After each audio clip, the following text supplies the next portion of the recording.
अगर अभी इसी पल कोई तुमसे पूछे कि भगवान कहाँ है, तो शायद तुम मंदिर की तरफ इशारा करोगे, कोई आसमान की तरफ देखेगा और कोई हंसकर कह देगा कि भगवान जैसी कोई चीज होती ही नहीं।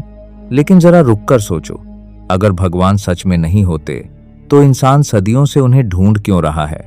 युद्ध, विज्ञान, तर्क, धर्म, दर्शन सब बदल गए, लेकिन यह सवाल आज भी जिंदा है कि क्या कलयुग में भगवान आते हैं या नहीं, और अगर आते हैं तो हमें दिखाई क्यों नहीं देते, या फिर सच इससे भी ज्यादा डरावना है कि वे हमारे सामने होते हुए भी हम उन्हें पहचान नहीं पाते।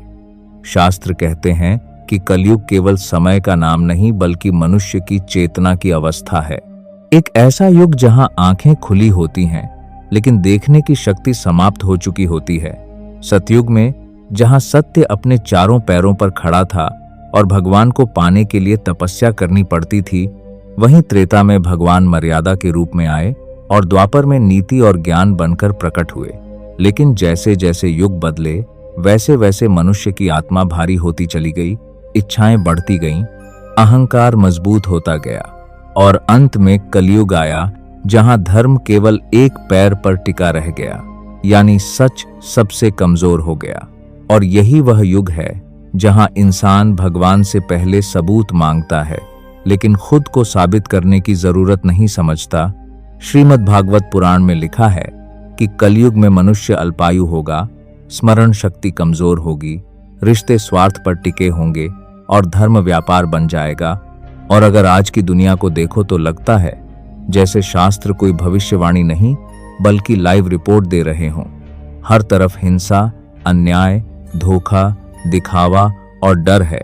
और इसी अंधकार में मनुष्य चिल्लाकर पूछता है कि अगर भगवान होते तो यह सब क्यों होने देते? क्या वे सो गए हैं? क्या उन्होंने मनुष्य को छोड़ दिया है? या फिर भगवान का विचार ही एक भ्रम है जिसे सदियों से चलाया जा रहा है?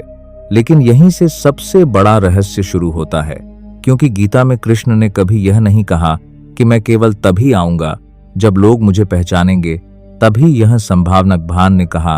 उन्होंने कहा था कि जब जब धर्म की हानि होगी तब तब मैं प्रकट होऊंगा।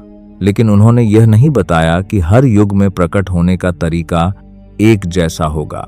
कलयुग में समस्या यह नहीं है कि भगवान नहीं आते, समस्या यह है कि भगवान वैसे नहीं आते जैसे हम चाहते हैं, क्योंकि यह युग चमत्कार नहीं बल्कि तर्क मांगता है। यह युग राजा नहीं बल्कि सिस्टम बनाता है, और यह युग खुले अवतार को पहले ही नकार देता है। इतिहास गवाह है कि जब राम आए तो उन्हें वन भेज दिया गया, जब कृष्ण आए तो उन्हें माखन चोर कहा गया। यानी भगवान जब भी आए समाज ने उन्हें पहले भगवान नहीं माना। और कलयुग तो ऐसा युग है जहां सच बोलने वाले को पहले ही दबा दिया जाता है। इसलिए शास्त्र कहते हैं कि इस युग में भगवान गुप्त रूप में आते हैं।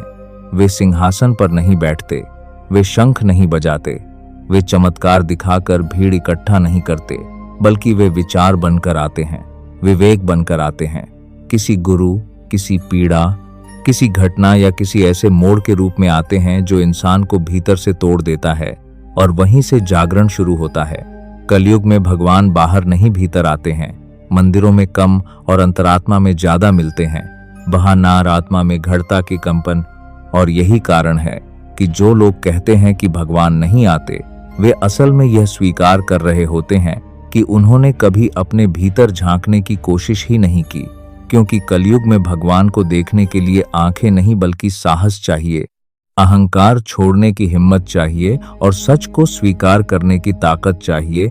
इसलिए इस कहानी की शुरुआत इसी रहस्य से होती है कि शायद सवाल यह नहीं है कि भगवान आते हैं या नहीं, बल्कि सवाल यह है कि जब वे आते हैं तो क्या हम उन्हें पहचानने लायक बचे होते हैं या नहीं।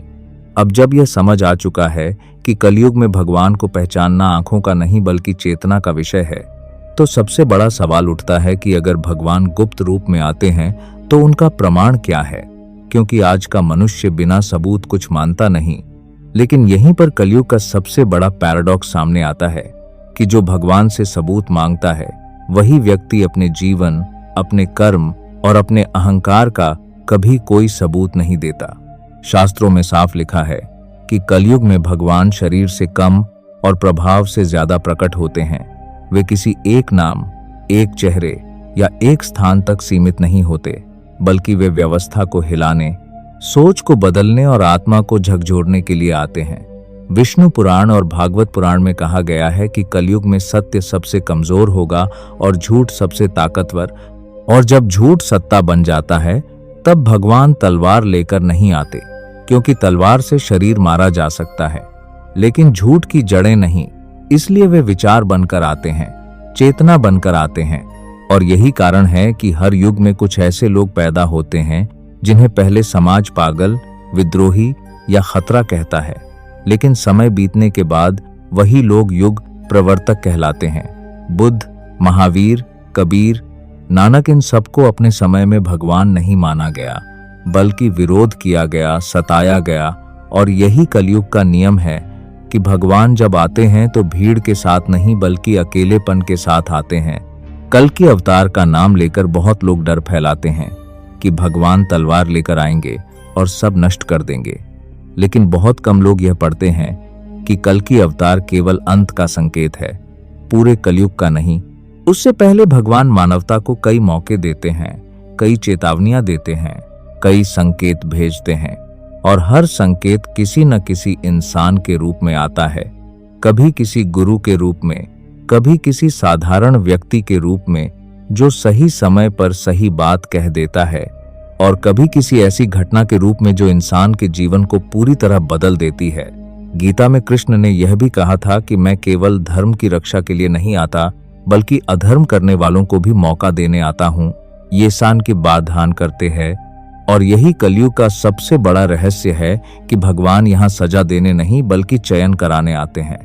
वे मनुष्य को पूरी आजादी देते हैं कि वह चाहे तो अंधकार चुने या प्रकाश।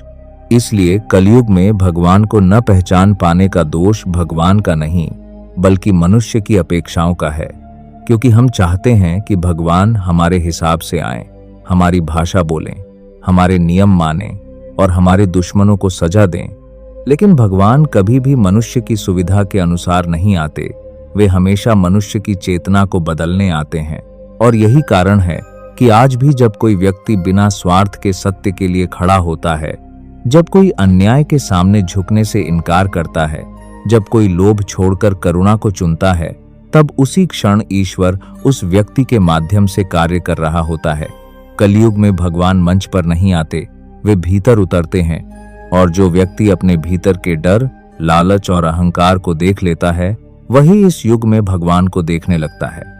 इसलिए सच यह नहीं है कि कलयुग में भगवान आते हैं या नहीं, सच यह है कि कलयुग में भगवान हर समय आते हैं, लेकिन हम उन्हें तभी पहचान पाते हैं जब हमारा अहंकार टूटता है, हमारी आंखें नहीं बल्कि हमारी चेतना खुलती है। और शायद यही कलयुग की अंतिम परीक्षा है कि भगवान हमारे सामने खड़े हों और हम तय करें कि हम उन्हें नकारेंगे या पहचानेंगे। और अब जरा आखिरी बात सुनो ध्यान से, क्योंकि यही वो सच है जी, इस पर ज्यादातर लोग वीडियो यहीं बंद कर देते हैं।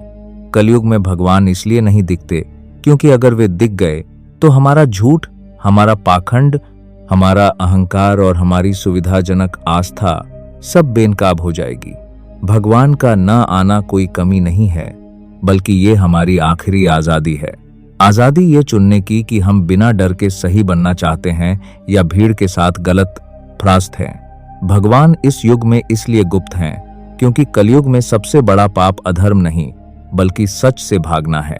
और याद रखना, जब भी तुम्हें लगे कि पूरी दुनिया गलत दिशा में जा रही है, जब तुम्हें लगे कि कोई तुम्हारे साथ खड़ा नहीं है, जब तुम्हें लगे कि सच बोलने की सजा मिल रही है, उसी क्षण समझ लेना कि भगवान बहुत पास हैं, क्योंकि इतिहास गवाह है, भगवान हमेशा अकेले खड़े लोगों के साथ होते हैं, भीड़ के साथ नहीं।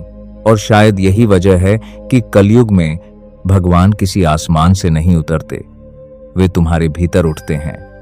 जब तुम डर के बावजूद सही चुनते हो, जब तुम लाभ छोड़कर सत्य पकड़ते हो, और जब तुम यह मान लेते हो कि भगवान कोई बाहर की शक्ति नहीं, बल्कि तुम्हारे भीतर की जिम्मेदारी है, तो सवाल यह नहीं रहता कि कलयुग में भगवान आते हैं या नहीं, सवाल यह रह जाता है कि क्या तुम उस दिन के लिए तैयार हो जब भगवान तुम्हारे ही रूप में खड़े होंगे और तुम्हें खुद को पहचानना होगा। सोचो, क्योंकि जवाब लगता है किसी किताब में नहीं, तुम्हारे चुनावों में छुपा है।